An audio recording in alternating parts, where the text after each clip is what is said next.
Hello everyone, selection IQ के इस digital platform पर आपका फिर से स्वागत है। और जैसा मैंने पिछली क्लास में आपसे कहा था कि आज मैं एक ऐसे इम्पॉर्टेंट टॉपिक के बारे में बात करूंगी जो लगभग सभी एग्जाम में पूछा जाता है और ये भी कह सकते हैं कि ये इकोनॉमिक्स का एक बहुत ही इम्पॉर्टेंट टॉपिक है जहां पर आपकी अंडरस्टैंडिंग होना बहुत ज़रूरी है। चाहे वो इकोनॉमिक सर्वे हो, बजट हो या करंट हो, हर में वो टॉपिक काफ़ी इम्पॉर्टेंट होता है और यहाँ से प्रश्न भी पूछे जाते हैं। तो टॉपिक आप लोग समझ ही गए होंगे कि आज का हमारा टॉपिक क्या है। आपको स्क्रीन पर दिख भी रहा होगा कि जो टॉपिक है वो क्या है। तो आज का जो हमारा टॉपिक है वो क्या रहने वाला है, वो है आपका राष्ट्रीय आय। अब राष्ट्रीय आय वाला जो हमारा टॉपिक है, इसमें हम क्या क्या डिस्कस करेंगे या आज की हमारी क्लास की जो चर्चा है वो किन की पॉइंट्स पर रहने वाली है, उनके बारे में बात करते हैं। तो आज हमारा टॉपिक है नेशनल इनकम, राष्ट्रीय आय। नो डाउट हर एग्जाम के लिए बहुत इंपॉर्टेंट है, चाहे जीडीपी हो, चाहे एनडीपी हो, एनएनपी हो, जीएनपी हो, सभी टॉपिक्स इतने इंपॉर्टेंट हैं कि हर एग्जाम में पूछे ही जाते हैं। क्लियर है? तो आज की क्लास के की पॉइंट्स पर यदि मैं बात करूं तो सबसे पहले हम बात करेंगे परिभाषा पर। सबसे पहले हम किस पे बात करेंगे? यहां पर परिभाषा पर हम बात करने वाले हैं।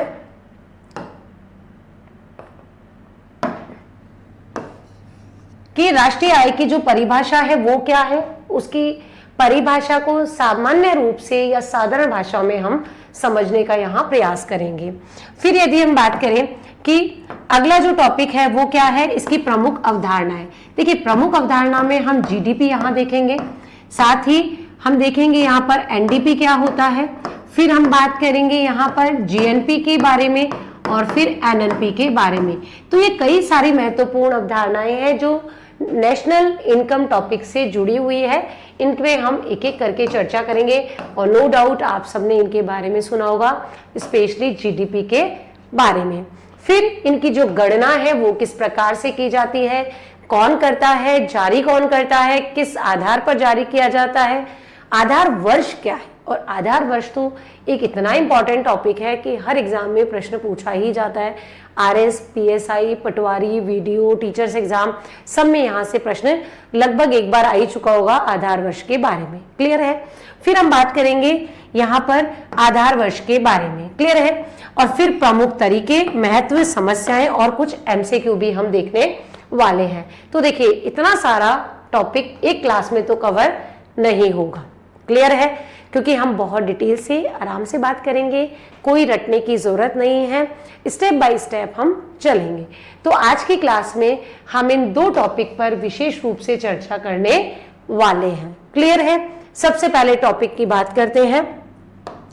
तो टॉपिक की शुरुआत में हम सबसे पहले बात करेंगे राष्ट्रीय आय।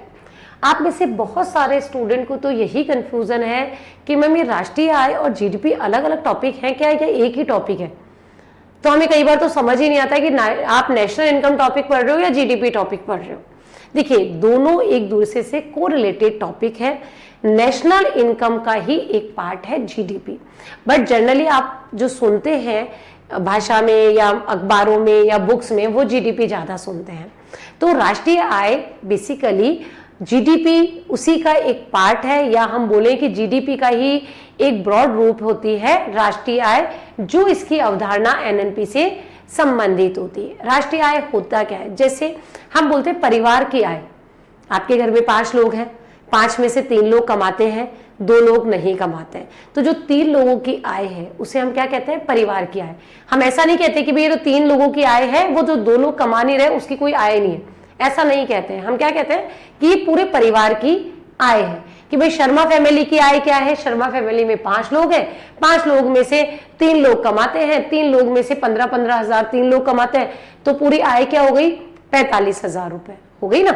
तो इसी प्रकार से राष्ट्र की आय भी क्या है कि राष्ट्र में जितने भी लोग हैं, जितनी भी हमारी आबादी है, 1 अरब आबादी है, तो उस 1 अरब आबादी में जो कमाने वाले लोग हैं उन सबकी कमाई को अगर आप जोड़ लो, या हम बोलो कि उनके द्वारा उत्पादित जो वस्तुओं और सेवाओं को जोड़ लो, तो उसे हम राष्ट्र की आय कहते हैं। क्लियर है। और ये क्यों जरूरी है राष्ट्रीय आय? क्योंकि किसी भी देश की आर्थिक स्थिति का मापन ही राष्ट्रीय आय से या नेशनल इनकम से होता है। जैसे मैंने अभी एग्जाम्पल लिया कि घर में 5 लोग हैं, 3 कमाते हैं, 2 नहीं कमाते हैं, लेकिन क्या मानी जाती है? शर्मा फैमिली की आय मानी जाती है। ठीक है, तो जो शर्मा फैमिली की आय है वो उस परिवार की आर्थिक स्थिति का सूचक मानी जाती है या मापक मानी जाती है। तो क्या है राष्ट्रीय आय? कि किसी भी देश की अर्थव्यवस्था, किसी भी देश की अर्थव्यवस्था हम देख चुके हैं, भारतीय अर्थव्यवस्था, ठीक है, तो द्वारा एक वर्ष में उत्पादित सभी वस्तुओं, आपको पता है उत्पादन 2 ही चीजों का होता है, या तो वस्तुओं का होगा या सेवाओं का होगा। मनुष्य का उत्पादन तो होता नहीं है, तो वस्तुओं और सेवाओं का कुल मूल्य क्या कहला जाता है? राष्ट्रीय आय कहलाता है। यानी आप हमारे देश में, यानी मैं बात करूं तो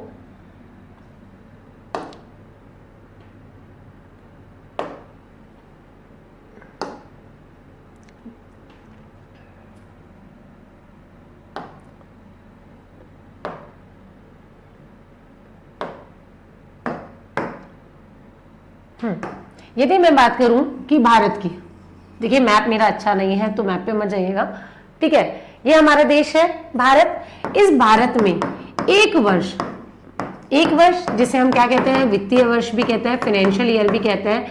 और ये कब से शुरू होता है? तो ये शुरू होता है 1 अप्रैल से 31 मार्च तक। अब इस एक साल में इस पूरे भारत में जितनी भी वस्तुओं और सेवाओं का उत्पादन हुआ है, चाहे वो यहाँ हुआ हो, चाहे यहाँ, चाहे नॉर्थ, ईस्ट, वेस्ट, साउथ, चाहे कितने भी फैमिलीज हो, कितनी भी कम्युनिटीज हो, किसी के द्वारा भी किया गया हो, तो एक वर्ष में उत्पादित समस्त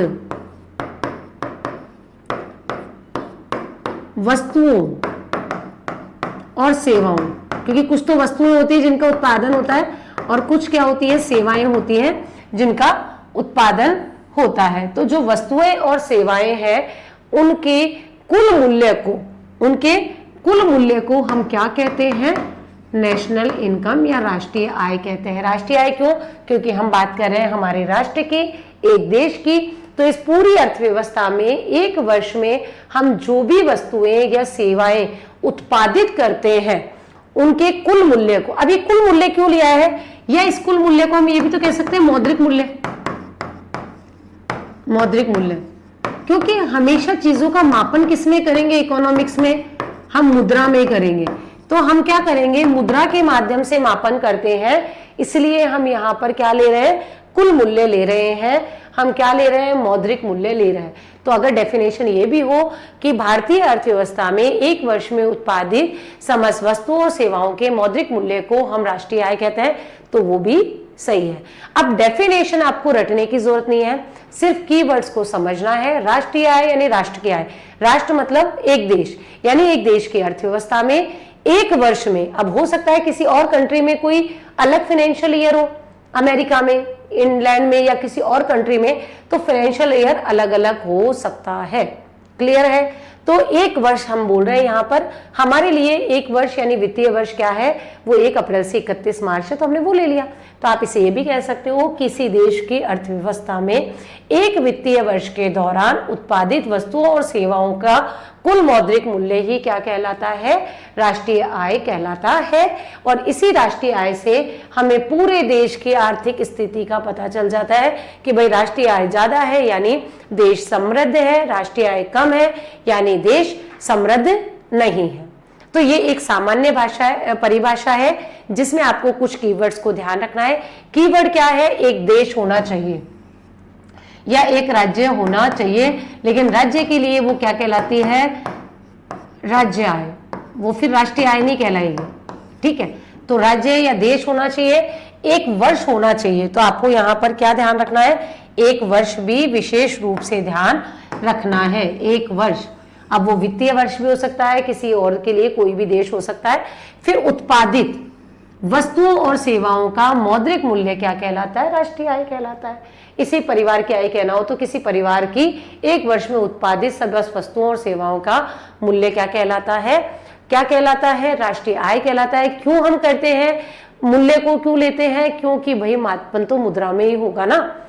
मैंने चपाती बनाई, इसका कोई मूल्य नहीं है, इसीलिए तो हम बोलते हैं कि महिलाएं जो घरेलू काम करती हैं उसे शामिल नहीं किया जा रहा है जीडीपी में, राष्ट्रीय आय में। क्यों? क्योंकि उसका मुद्रा में मापन किया नहीं जा सकता। लेकिन अगर मेड आके 4 चपाती बना के आपसे 1000 रुपए ले जाती है तो आप उसको मुद्रा के रूप में बता सकते हैं। कैसे बता सकते हैं कि भाई हमने 1000 रुपए दिए, लेकिन यहां पर आप 1000 रुपए नहीं बता सकते। एक माँ अपने बच्चे को पढ़ाती है तो क्या उसका मौद्रिक मापन किया जा सकता है? नहीं। लेकिन एक टीचर पढ़ाती है और 1 घंटे के 1000 रुपए या 500 रुपए ले लेती है तो उसका मुद्रा में मापन होता है, यानी वो राष्ट्रीय आय का हिस्सा हो जाता है। लेकिन एक माँ पढ़ा रही है, वो राष्ट्रीय आय का हिस्सा नहीं होता। तो हमेशा सभी उत्पादित और वस्तुओं और सेवाओं के कुल मूल्य को ही, और मूल्य कैसा होता है? मुद्रिक के रूप में होना चाहिए, ये आपको ध्यान में रखना है। क्लियर है? तो राष्ट्रीय आय क्या है? किसी देश की अर्थव्यवस्था में एक वर्ष में हम जो भी उत्पादन करते हैं, चाहे सेवाओं चाहे वस्तुओं, उनका कुल मौद्रिक मूल्य राष्ट्रीय आय कहलाता है उस देश की, और इससे ही देश की अर्थव्यवस्था का पता भी हमें चलता है। ये भी आपको ध्यान में रखना है। और जैसे मैंने बताया कि आपको ये यहाँ बहुत समझने की जरूरत है कि राष्ट्रीय आय और जीडीपी में अंतर होता है।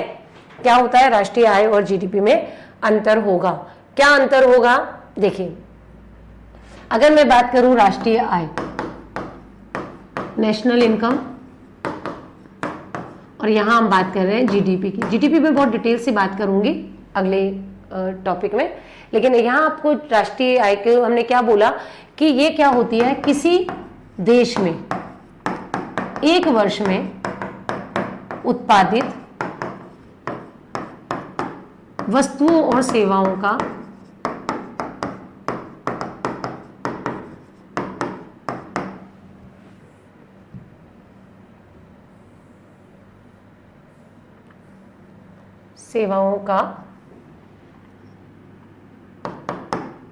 कुल मूल्य होता है या कुल मौद्रिक मूल्य होता है। ये हमने देखा राष्ट्रीय आय के बारे में। लेकिन जब हम बात कर रहे हैं राष्ट्रीय आय की, तो हमने देखा कि एक वर्ष यानी विशिष्ट समय अवधि की बात कर रहे हैं, हम देश की बात कर रहे हैं। अब देश की जब हम बात कर रहे हैं तो देश में ऐसे नागरिक भी शामिल होते हैं जो देश के अंदर रहते हैं, और हम ऐसे नागरिक भी होते हैं जो देश के बाहर रहते हैं। यानी हम इसमें देश के नागरिक द्वारा अर्जित आय को मापते हैं। यानी हम इसमें क्या देखते हैं कि देश के नागरिकों की आय मान लीजिए कि कोई 2 लोग, मान लीजिए कि जैसे हम देश की बात करें तो 1 अरब जनसंख्या में से 10 लाख लोग हैं जो बाहर रहते हैं।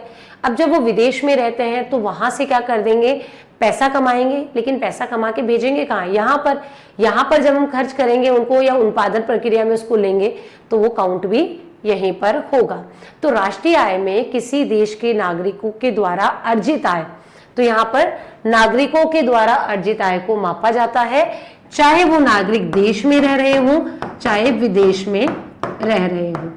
ठीक है, मान लीजिए कि कोई व्यक्ति है रामलाल। अब वो रामलाल जो है बाहर रहता है, तो रामलाल बाहर रहकर भी शर्मा परिवार में पैसा भेज रहा है, जिससे परिवार की आय बढ़ रही है। तो वो रामलाल की जो आय है वो भी शर्मा परिवार में काउंट होगी। इसी प्रकार से देश के जो नागरिक हैं, चाहे वो देश में रह रहे हो चाहे विदेश में रह रहे हो, वो सब किस में काउंट होते हैं? राष्ट्रीय आय में काउंट होते हैं। इसीलिए राष्ट्रीय आय एक ब्रॉड पर्सपेक्टिव है, ठीक है, जबकि जीडीपी उसका छोटा रूप है। तो राष्ट्रीय आय एक विशेष समय अवधि में या एक वर्ष में किसी देश के निवासियों द्वारा अर्जित कुल आय भी होती है। मैं यहाँ बोल रही हूँ नागरिकों या निवासियों। नागरिक बाहर भी काम कर रहा है तो भी वो भारत का ही नागरिक है। रामलाल अगर विदेश में रह रहा है तो रामलाल यहाँ का ही नागरिक माना जाएगा। ठीक है, या हम बोले कि निवासियों, तो जो यहाँ निवास कर रहे हैं, चाहे व्यक्ति हो चाहे व्यवसाय हो, दोनों द्वारा कुल अर्जित आय भी राष्ट्रीय आय का ही हिस्सा मानी जाएगी। ये आपको ध्यान रखना है। तो इसमें देश के नागरिकों को शामिल किया जाता है, चाहे वो देश में रह रहे हो या विदेश में रह रहे हो। क्लियर है? जबकि जीडीपी पे हम बात करें तो इसमें किसी देश की भौगोलिक सीमाओं, समझिएगा थोड़ा अंतर, भौगोलिक सीमाओं या हम कह सकते हैं घरेलू सीमाओं। ठीक है, तो जो हमारे देश में रह रहे हैं, अब यहां पर रामलाल काउंट नहीं है। क्यों नहीं है भाई? रामलाल तो यहां रहता ही नहीं है। ठीक है, तो अगर रामलाल यहां नहीं रहता तो उसकी जो आय है उसको हम यहां पर शामिल नहीं करते हैं। तो ये क्या है? जीडीपी, यानी सेम वही कि किसी देश की भौगोलिक सीमा में, यहाँ एक वर्ड हमने अलग से देख दिया, सीमाओं में, भौगोलिक सीमा या घरेलू सीमाओं में एक वर्ष में उत्पादित वस्तुओं और सेवाओं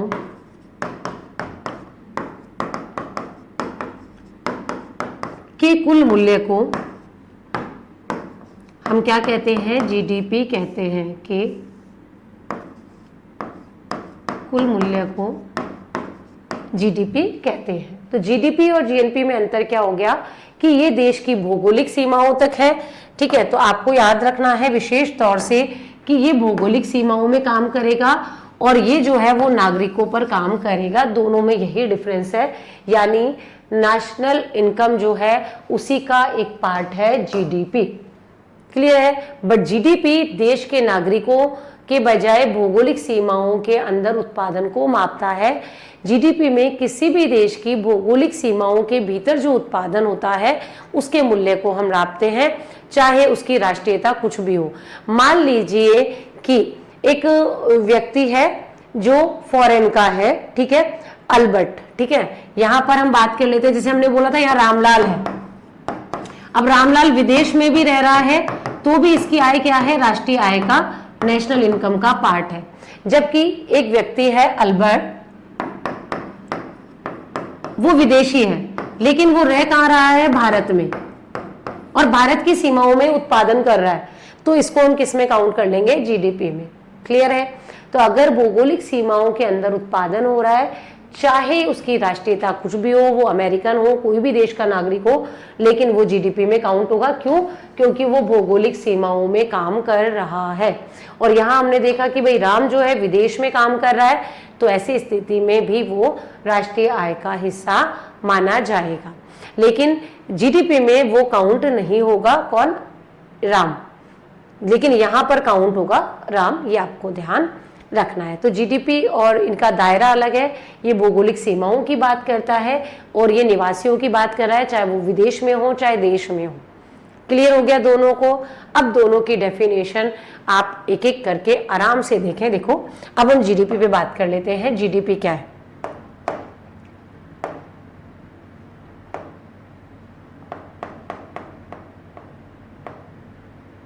जीडीपी, देखो जीडीपी की जो फुल फॉर्म है, पहले तो आपको में से कई स्टूडेंट को तो फुल फॉर्म में नहीं पता। ठीक है, जीडीपी होता है ग्रॉस डोमेस्टिक प्रोडक्ट, जिसे हम कहते हैं सकल घरेलू उत्पाद। नाम से ही काफी सारी चीजें क्लियर हो जाती है। इसे हम कहते हैं सकल,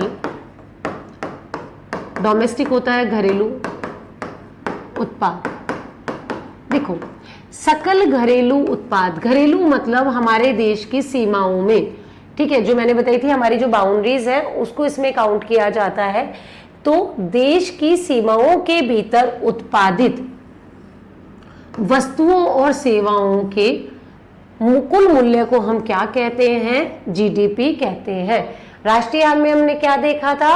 राष्ट्रीय आय में हमने देखा था किसी देश की अर्थ या किसी देश की या अर्थव्यवस्था में उत्पादित। यहां पर हमने सीमाएं नहीं देखा था, यहां पर हमने क्या देखा था? वहां निवासियों को देखा था। तो जब निवासी हो जाएंगे तो वो राष्ट्रीय आय हो जाएगी और सीमाएं हो जाएगी तो वो जीडीपी हो जाएगी, ग्रॉस डोमेस्टिक प्रोडक्ट। क्या है इसकी डेफिनेशन? विशिष्ट समय अवधि। अब विशिष्ट समय अवधि में जैसे मैंने बोला कि एक वर्ष होता है, अब जिसका जो फाइनेंशियल ईयर है वो इसमें ले सकता है। तो विशिष्ट समय अवधि यानी एक वर्ष में एक देश की सीमाओं के भीतर, ये सीमाएं आपको बहुत ध्यान रखनी है। यहाँ पर सिर्फ भौगोलिक सीमा या घरेलू सीमा की बात हो रही है, जो हमारा लैंड एरिया है, हमारा वाटर एरिया है, या हमारे जो EEZ है, एक्सक्लूसिव इकोनॉमिक जोन, ठीक है, 12 नॉटिकल मील तक का, वो भी इसमें शामिल है, में उत्पादित समस्त वस्तुओं और सेवाओं के कुल मौद्रिक मूल्य को, मौद्रिक मूल्य बोलो, बाजार मूल्य बोलो, कुल मूल्य बोलो, एक ही बात है, क्या कहते हैं, जीडीपी कहते हैं। ये देश की आर्थिक स्वास्थ्य का व्यापक मापक होता है। यानी किसी देश की, हम बोलते नहीं है कि भारत की जीडीपी लगातार बढ़ रही है, या हमारा जो टारगेट है कि 2030 तक भारत की जीडीपी को $5 ट्रिलियन बनाने का है। क्यों बनाना चाह रहे हैं? क्योंकि जीडीपी बढ़ रही है। जीडीपी बढ़ रही है मतलब हमारी भौगोलिक सीमाओं में उत्पादन बढ़ रहा है, चाहे वो वस्तुओं का हो चाहे सेवाओं का हो। तो जब हमारा उत्पादन बढ़ेगा, हमारी मैन्युफैक्चरिंग इंडस्ट्री बढ़ेगी, तो हमारा क्या होगा, ग्रोथ होगा, डेवलपमेंट होगा, बेरोजगारी कम होगी, गरीबी कम होगी। इन सब पर हम फोकस कर पाएंगे। इसीलिए सरकार लगातार जो है जीडीपी पर काम करती है। और जीडीपी होती क्या है कि भाई देश की एक साल में भौगोलिक सीमाओं में जितना भी उत्पादन होता है, चाहे वस्तुओं का हो सेवाओं का हो, उनके मौद्रिक मूल्य को जीडीपी कहते हैं। क्लियर हो गया आई थिंक। तो राष्ट्रीय आय मतलब निवासियों की बात हो रही है, राष्ट्र की बात हो रही है। राष्ट्र मतलब निवासी। राष्ट्र कब मानते हैं हम कि जिस देश के हम निवासी होते हैं उसी को तो हम बोलते हैं हमारा राष्ट्र है, ठीक है। और यहाँ पर बात हो रही है घरेलू उत्पाद की, यानी घरेलू उत्पाद मतलब घरेलू यानी सीमाओं के अंदर, यानी आपको भौगोलिक सीमाओं को ध्यान में रखना है। क्लियर है? तो ये आपको ध्यान रखना है।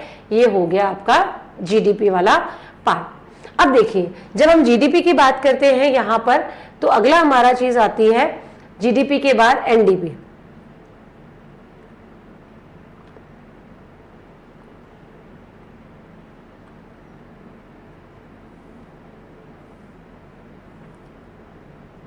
अगला है एनडीपी। देखिए एनडीपी क्या है, तो जब हम एनडीपी की बात करते हैं तो एनडीपी हमारा होगा जब जीडीपी में से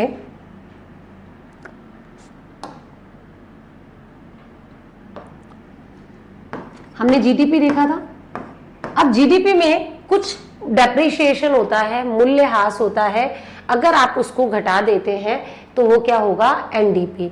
एनडीपी मतलब नेट। सेम देखिए, जब जीडीपी हमने देखा था तो वहां पर हमने देखा था gross domestic product, gross domestic product, और यहां हम देख रहे हैं नेट। तो पहले तो आप ये ध्यान रखना बच्चों कि नेट और ग्रॉस में अंतर क्या होता है। नेट होता है जो हमारे हाथ में आता है, ठीक है, और ग्रॉस होता है जो कि ओवरऑल होता है। जैसे आपने किसी की सैलरी के बारे में भी सुना होगा, अपने पापा से भी पूछना कि पापा आपको नेट सैलरी कितनी मिलती है, तो पापा बोलेंगे नेट जो सैलरी है वो 50,000 मिल रही है। और ग्रॉस कितनी मिल रही है, भाई ग्रॉस जो है 58,000 मिल रही है। तो आप बोलेंगे दोनों में अंतर क्या है, भाई इसमें कुछ पीएफ भी कट जाता है, कुछ ईएसआई का कट जाता है, कुछ और कट जाता है, ठीक है। तो मेरे हाथ में जो आता है वो क्या आता है, 50,000 रुपए। और 50,000 क्या है, नेट है, यानी शुद्ध है, जो मेरे पास कैश इन हैंड आता है। तो यहाँ पर ग्रॉस और नेट, जब भी हमें नेट प्राप्त करना होता है तो उसमें से हम ग्रॉस में से कुछ चीज क्या है, माइनस करते हैं। अब कुछ चीज मूल्यह्रास होता है, या वो कोई कटौती होती है, या किसी प्रकार का कोई डिडक्शन होता है। जब हमें नेट प्राप्त करना होता है तो ग्रॉस में से हम मूल्यह्रास को घटा देते हैं, तो हमें नेट प्राप्त हो जाता है। यहां पर पहले हमने क्या देखा था, अभी हम बात कर रहे हैं एनडीपी की। एनडीपी क्या है, net domestic product. Net domestic product हमें प्राप्त क्या करना था, एनडीपी प्राप्त करना है। अब एनडीपी के लिए हम क्या करेंगे, वही पहले नेट के लिए ग्रॉस करेंगे। तो ग्रॉस क्या हो जाएगा, ग्रॉस क्या है, डोमेस्टिक प्रोडक्ट। तो ग्रॉस डोमेस्टिक प्रोडक्ट को जीडीपी बोल सकती हूँ ना मैं, शॉर्ट में जीडीपी तो है। यानी नेट में से हमें किस में बदलना है, नेट को हमें ग्रॉस में बदलना है। तो जब हम नेट डोमेस्टिक प्रोडक्ट को में कब प्राप्त करेंगे, जब हम जीडीपी में से माइनस कर देंगे मूल्यह्रास। अब आप बोलेंगे मैम मूल्यह्रास क्यों घटाएंगे, इसलिए घटाएंगे कि जब भी हम उत्पादन करते हैं तो हमें कुछ ना कुछ टूट फूट होती है, कोई क्षति होती है, कोई हानि होती है, उसको हमें क्या करना पड़ता है, घटाना पड़ता है। तो यहाँ पर हम बात कर रहे हैं जैसे एनडीपी की, ठीक है। तो एनडीपी क्या है, एनडीपी जो है वो जीडीपी में से मूल्यह्रास को घटाकर प्राप्त किया जाता है। तो राष्ट्रीय एनडीपी यानी शुद्ध घरेलू उत्पाद। शुद्ध घरेलू उत्पाद ये भी एक प्रकार से जीडीपी है, जिसमें से मूल्यह्रास को घटाया जाता है। तो सिंपल सी आपको ध्यान रखना है, इसके अंतर्गत कि एनडीपी बराबर हो गया जीडीपी माइनस मूल्यह्रास।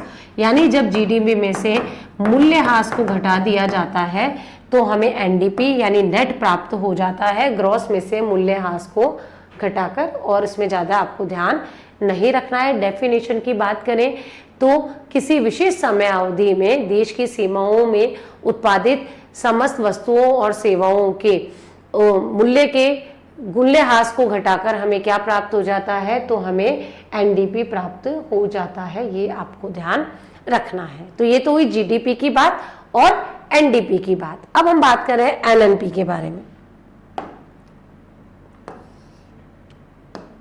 एनएनपी और जीएनपी, देखिए एनएनपी की बात करूं यानी ग्रॉस नेशनल प्रोडक्ट। अब आप बोलेंगे मैम अभी तो हमने जीडीपी पढ़ा था और जीडीपी क्या था, घरेलू था, यहां पर क्या था, डोमेस्टिक था, और हम बात कर रहे हैं किसकी, नेशनल की। तो ये नेशनल जो है जीएनपी, ये नेशनल मतलब क्या है, राष्ट्रीय। राष्ट्रीय मतलब क्या हो गया, नागरिकता से संबंधित, राष्ट्रीय यानी नागरिकता। तो सेम जीडीपी को अगर आप घरेलू सीमाएं हटा के नागरिक कर देते हैं तो हमें क्या प्राप्त हो जाता है, एनडीपी।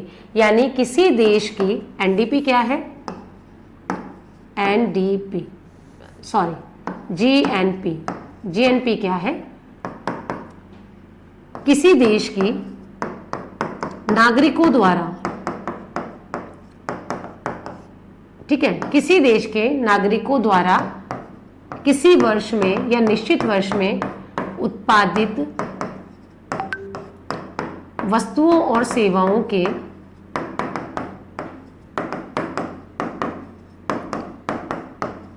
कुल मूल्य को क्या कहा जाता है, जीएनपी कहा जाता है। तो जीडीपी और जीएनपी में सिर्फ एक ही अंतर है।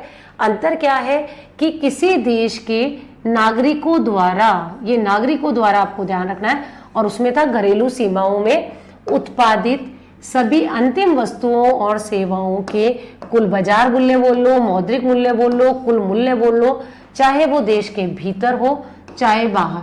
जो मैंने कहा था कि रामलाल चाहे यहाँ उत्पादन करे, चाहे रामलाल अमेरिका में जाए, चाहे रामलाल कनाडा में जाए, हम किस में काउंट करेंगे, जीएनपी में काउंट करेंगे, लेकिन जीडीपी में काउंट नहीं करेंगे क्योंकि वो भौगोलिक सीमाओं के बाहर उत्पादन कर रहा है। ये आपको ध्यान रखना है। तो आई थिंक जीएनपी बहुत इजी है कि आपको ध्यान रखना है कि किसी भी देश के नागरिकों द्वारा, चाहे वो यहाँ रह रहे हो चाहे बाहर रह रहे हो, होने क्या चाहिए, देश के नागरिक चाहिए, उनके द्वारा जो उत्पादन किया जाता है वो क्या कहलाता है, तो वो जीएनपी कहलाता है। जीएनपी हो गया कि देश के नागरिकों द्वारा उत्पादित सभी अंतिम वस्तुओं और सेवाओं के कुल मूल्य को या कुल मौद्रिक मूल्य को या बाजार मूल्य को, चाहे वो देश के भीतर हो चाहे बाहर।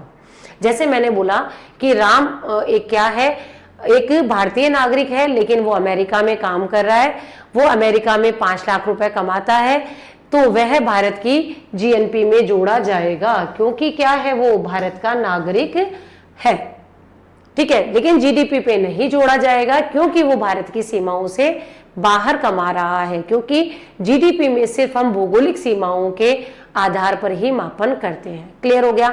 अब इसी का अगला कॉन्सेप्ट है कि जीएनपी की जगह हमें क्या प्राप्त करना है, एनएनपी, यानी हमें ग्रॉस से क्या निकालना है, नेट निकालना है। तो माइनस कर देंगे मूल्यह्रास को, किसको माइनस कर देंगे, मूल्यह्रास को,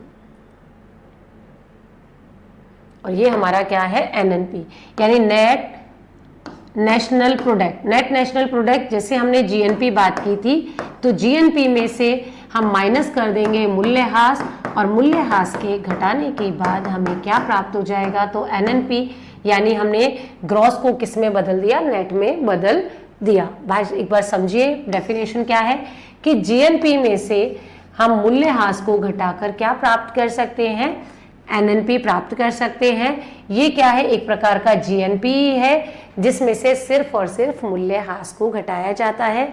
तो जब आपको नेट प्राप्त करना हो तो आपको करना क्या है कि ग्रॉस में से मूल्यह्रास को घटा देना है, ये आपको ध्यान रखना है। तो एनएनपी क्या हो गया, जैसे मैंने बोला कि किसी देश का जो जीएनपी है, ठीक है, यहाँ पर मैंने बोला कि जो जीएनपी है वो कितना है, मान लो कि 100 करोड़ है। 100 करोड़ क्या है, जीएनपी है। अब उसमें जो टूट फूट है या जो मूल्यह्रास है, ठीक है, वो कितना है, तो जो मूल्यह्रास है मान लीजिए कि आप 20 करोड़ है, तो बाकी जो 80 करोड़ बचा वो क्या बचा, ये एनएनपी बच गया, यानी नेट नेशनल प्रोडक्ट बच गया। यानी हमें क्या करना है, जीएनपी में से मूल्यह्रास को घटा देना है, ये आपको ध्यान में रखना है। क्लियर है। अब देखिए इनमें से अगर हम बात करें तो किसे कहा जाता है राष्ट्रीय आय। राष्ट्रीय आय जो है बेसिकली वो कहा जाता है एनएनपी को। किसको कहा जाता है, एनएनपी को। और इसका एक जो फॉर्मूला है जो अक्सर एग्जाम में पूछा जाता है, तो या तो आपसे पूछा जाएगा कि एनएनपी है, फिर 3-4 ऑप्शन होंगे, जीएनपी माइनस मूल्यह्रास या जीडीपी माइनस मूल्यह्रास, ऐसे 2-3 ऑप्शंस आपको देके इन टर्मिनोलॉजी पर भी प्रश्न पूछे जाते हैं, तो इसको भी आपको ध्यान में रखना है। तो क्लियर हो गया कि राष्ट्रीय आय की यदि हम बात करें तो राष्ट्रीय आय में जीडीपी, जीएनपी, एनएनपी, जीएनपी सब शामिल होते हैं, ये इसकी प्रमुख अवधारणाएं हैं। लेकिन इसके लिए एक जो इंपॉर्टेंट सूत्र है जहां से हमेशा प्रश्न पूछा जाता है उसकी हम बात कर लेते हैं। तो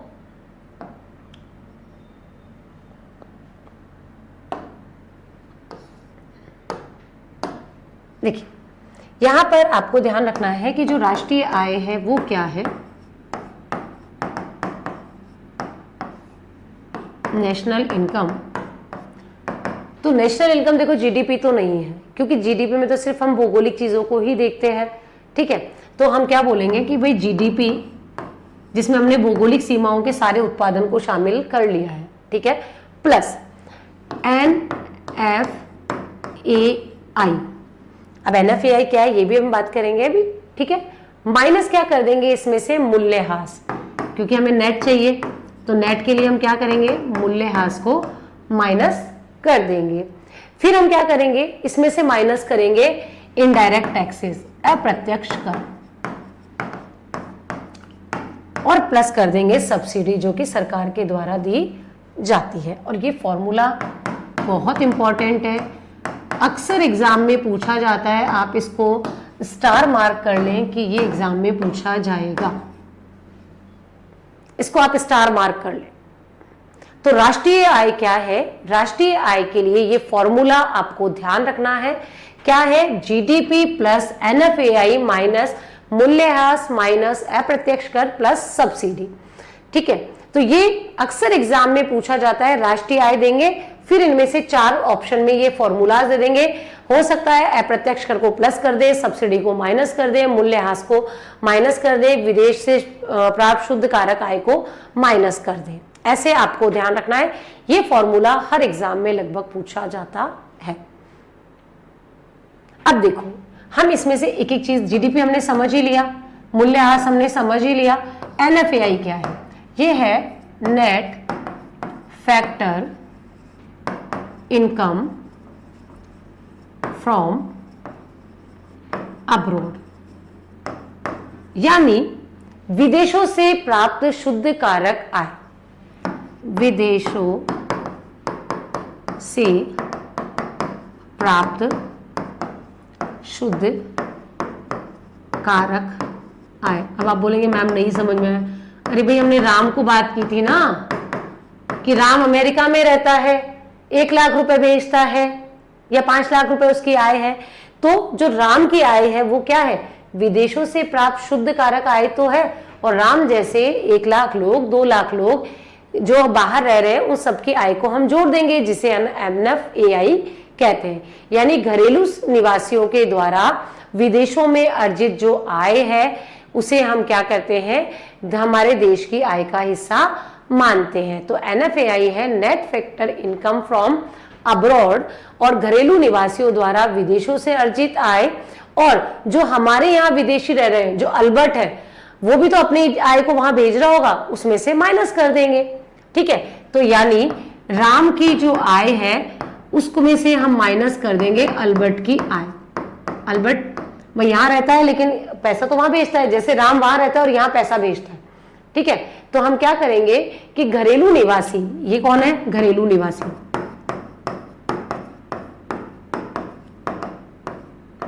घरेलू निवासियों की आय, जो भी हमारे विदेश में लोग रह रहे हैं, की आय माइनस विदेशी निवासियों द्वारा घरेलू देश में अर्जित आय, विदेशियों द्वारा देश में अर्जित आय, जैसे अल्बर्ट यहां अर्जित कर रहा है आय को घटा देंगे तो हमें net factor income from abroad प्राप्त हो जाती है। तो घरेलू निवासियों की विदेश में आय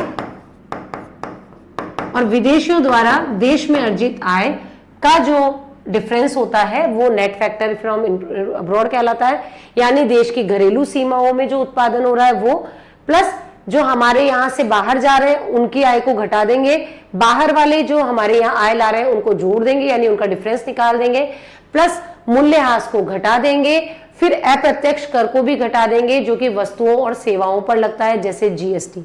अभी सबसे बड़ा कर क्या है? जीएसटी है, इसके अलावा सेल टैक्स है, एक्साइज टैक्स वगैरह है। तो ये सब हम क्या कर देंगे? घटा देंगे और सब्सिडी को जोड़ देंगे। क्यों जोड़ देंगे? क्योंकि भाई सब्सिडी जो है सरकार द्वारा दी जाती है प्रोडक्शन को बढ़ाने के लिए वित्तीय सहायता के रूप में। इसको हम प्लस इसलिए कर रहे हैं क्योंकि ये वित्तीय सहायता है जो सरकार देती है, किसके लिए? उत्पादन को बढ़ावा देने के लिए। इसलिए इसको हम क्या कर देते हैं? जोड़ देते हैं। ये आपको ध्यान रखना है। तो ये डेफिनेशन आपको डेफिनेटली एग्जाम में पूछी जाती है और कई बार तो net factor income from abroad से भी प्रश्न पूछ लिया जाता है, तो ये आपको ध्यान में रखनी है। क्लियर है? तो अब आपको दोबारा बताने की जरूरत नहीं है कि राष्ट्रीय आय, नेशनल इनकम का फॉर्मूला क्या है कि GDP plus net factor income from abroad minus मूल्यह्रास यानी डेप्रिसिएशन माइनस इनडायरेक्ट टैक्स यानी अप्रत्यक्ष कर प्लस सब्सिडी। और ये जो फॉर्मूला है वो किसका है? तो ये जो फॉर्मूला आएगा वो होगा आपका एनआई का, राष्ट्रीय आय का। क्लियर है? ये आपको ध्यान में रखना है। क्लियर हो गया? चलिए अब मैं एक टेबल आपको बता रही हूं, उस टेबल के माध्यम से आप पूरे जितने भी हमने पढ़े हैं राष्ट्रीय आय ये सब, उनको आसानी से समझ लेंगे। देखिए इस टेबल पर चलते हैं। देखिए हमने आज की क्लास में पढ़ा, मैं पूरी क्लास को रिवाइज कर रही हूं। जीडीपी, फिर इससे आया एनडीपी एक कॉन्सेप्ट, इससे आया एक कॉन्सेप्ट जीएनपी, और जीएनपी से एक कॉन्सेप्ट आया एनएनपी, और एनएनपी इज इक्वल टू राष्ट्रीय आय, और राष्ट्रीय आय का हमने अभी फॉर्मूला देखा था। क्लियर है? अब देखो सबकी कॉमन परिभाषा है। जीडीपी क्या है कि देश की सीमाओं में एक वर्ष में उत्पादित वस्तुओं और सेवाओं का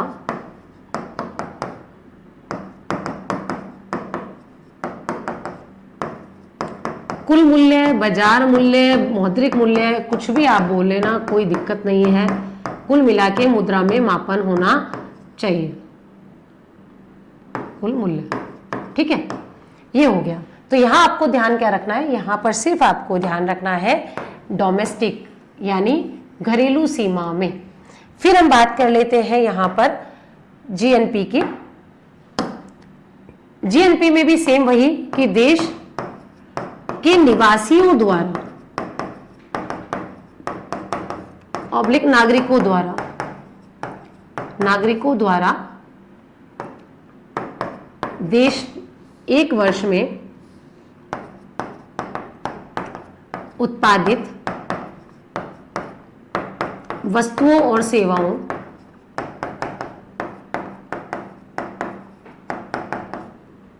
का कुल मूल्य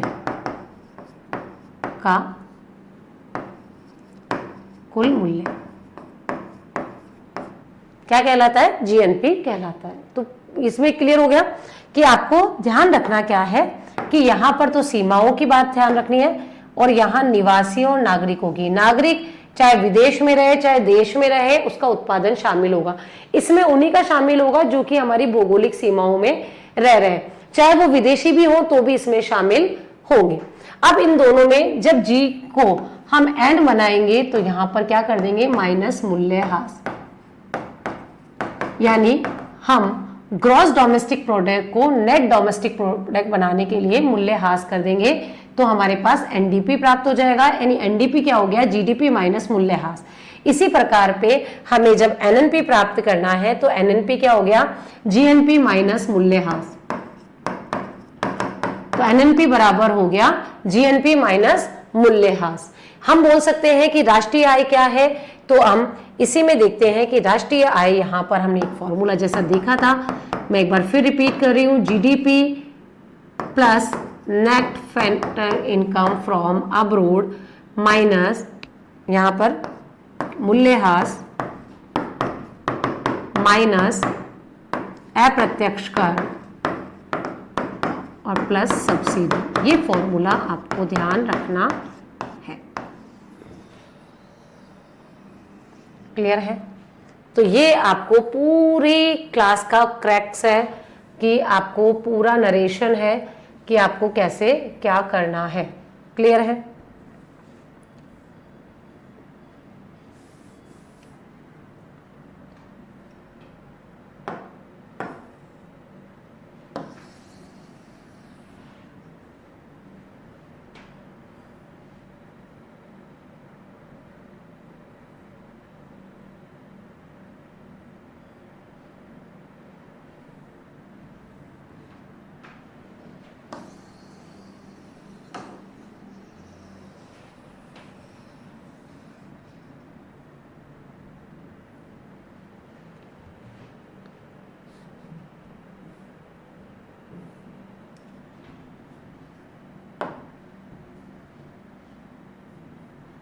आई थिंक क्लियर हो गया। तो आज की क्लास में हमने बहुत ही इंपॉर्टेंट टॉपिक को राष्ट्रीय आय, जीडीपी, जीएनपी, एनएनपी, एनडीपी सबको बहुत अच्छे से डिस्कस कर लिया है। यहाँ पर एक और टॉपिक है छोटा सा, उसको भी हम देख लेते हैं कि इसके लिए कुछ आधार वर्ष होता है जीडीपी के मापन के लिए। वो आधार वर्ष क्या होगा, यहाँ से भी कई बार एग्जाम में प्रश्न पूछा जाता है। तो हम जब आधार वर्ष की बात करते हैं, यहाँ पर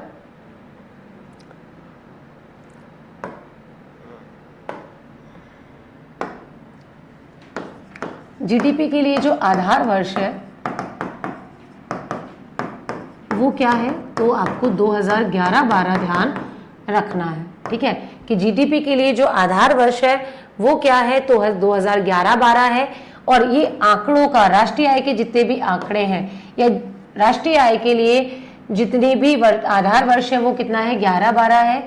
और आंकड़े जो है वो एनएसओ के द्वारा, नेशनल स्टैटिस्टिकल ऑफिस एनएसओ के द्वारा जारी किए जाते हैं। ये दोनों चीजें भी आपको ध्यान रखनी है। और ये जो है वो ministry of statistics and programme implementation का एक पार्ट होता है, ये आपको ध्यान में रखना है। यहाँ से भी प्रश्न पूछे जाते हैं। इसको जारी कौन करता है, तो ये जारी करता है एनएसओ। एनएसओ क्या है, राष्ट्रीय सांख्यिकी कार्यालय। और आधार वर्ष को लेके काफी एग्जाम में प्रश्न पूछा जा चुका है और पूछा जाता है। इवन आरएस प्री में भी यहाँ से प्रश्न पूछा जा चुका है कि राष्ट्रीय आय के मापन के लिए, जीडीपी के गणना के लिए, मापन के लिए कौन सा आधार वर्ष माना जाता है, 2011-12। और अगर इसकी गणना जो है वो किस आधार पर की जाती है, तो जो इसकी गणना है वो त्रैमासिक आधार पर की जाती है। त्रैमासिक आंकड़े आते हैं, न्यूज़पेपर में आप पढ़ते होंगे, या वार्षिक आधार पर की जाती है, जिसके आंकड़े इकोनॉमिक सर्वे में हमें देखने को मिलते हैं। तो ये दोनों चीजें भी आपको बहुत अच्छे से ध्यान रखनी है, काफी इंपॉर्टेंट है, यहाँ से प्रश्न पूछा जाता है, ये आपको ध्यान में रखना है। तो काफी इंपॉर्टेंट टॉपिक आज हमने क्लास में डिस्कस किया है। इसके जो बाकी पॉइंट्स हैं, जैसे जीडीपी के जो प्रकार हैं, वो हम बात करेंगे अगली क्लास में। वो क्लास आपको बिल्कुल मिस नहीं करनी है, क्योंकि इससे रिलेटेड काफ़ी सारी चीज़ें हम वहाँ पर भी देखेंगे कि जीडीपी का मापन कैसे किया जाता है, प्रचलित मूल्य क्या होता है, स्थिर मूल्य क्या होता है, नॉमिनल जीडीपी क्या है, रियल जीडीपी क्या होती है, जीडीपी के मापन की विधियाँ क्या हैं, और वो हम डिस्कस करेंगे अगली क्लास में। तब तक आप इस टॉपिक को रिवाइज करें, वीडियो को 2 बार देखें, उसको शेयर करें उन सभी स्टूडेंट के साथ जो कि किसी सरकारी जॉब की तैयारी कर रहे हैं, साथ ही साथ जिन्हें लगता है कि इकोनॉमिक्स बहुत टिपिकल सब्जेक्ट है, लेकिन आई थिंक यहाँ पर आपको बहुत अच्छे से ये टॉपिक कवर हुआ होगा। तो चलिए मिलते हैं अगली क्लास में, लेकिन उससे पहले आपको selection IQ official YouTube channel को सब्सक्राइब करना है, लाइक करना है, शेयर करना है और हमसे जुड़े रहना है। Thank you so much.